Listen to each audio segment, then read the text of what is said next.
Yo, what's up mga ka-Chismax, no? Ngayon, kung ready na kayo mga ka-Chismax, samahan nyo ako.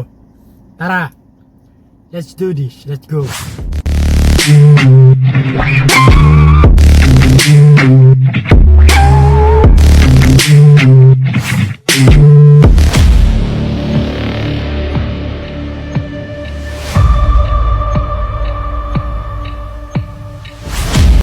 Isang makasaysayang kwento pero hindi pa rin matuldukan. Sabi nga nila, ang hustisya daw ay para lamang sa mga mayayaman. Sa video na ito, sasagutin natin ang mga tanong na ano nga bang koneksyon ni Pepsi Paloma kina Tito, Vic at Joey? At si Pepsi nga bang tinutukoy sa kanta ng Eraserheads na Spolarium? Ito ang buong kwento ng hindi matahi-tahimik na multo ni Pepsi Paloma. Pinatutunayan ko yun na walang katotohanan yung issue kay Tito Vic and Joey, yung issue kay Tito Vic and Joey at Pepsi Paloma. Kagagawa ni Ray de la Cruz yan. Kagagawa ni Ray de la Cruz yan. Original fake news. Yung mga original fake news. and- Yung mga original fake news. and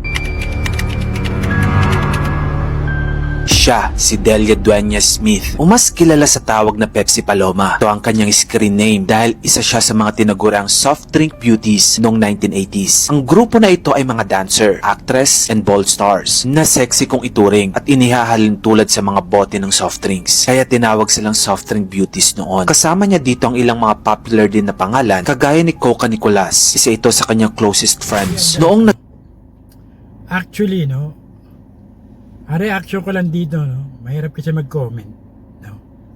Dahil wala tayo sa posisyon at wala tayo ng time na yun sa totoong pangyayari, no?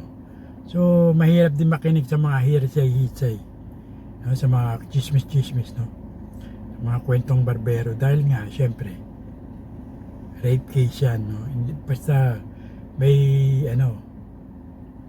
masisirang pagkatao dyan, no? Mahirap, no? Eh, syempre, masabi ko lang dyan, lalabas ang katotohanan yan. Siguro, in time, no? Hindi na malalaman natin yan. Pero sa ngayon, kung kwento-kwento lang, eh, mahirap magsalita dyan, guys, no? Dahil kailangan dyan ebidensya, no? Proof. Kung totoo ba, at kung sino nga talaga, no? Mahirap kasi, during 1982, no?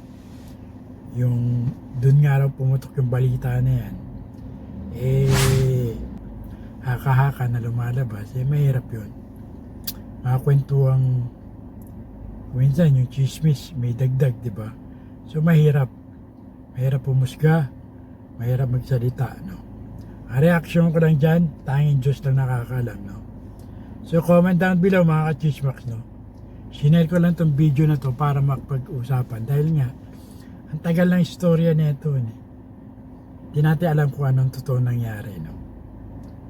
Anyway, comment down below mga ka-chismax.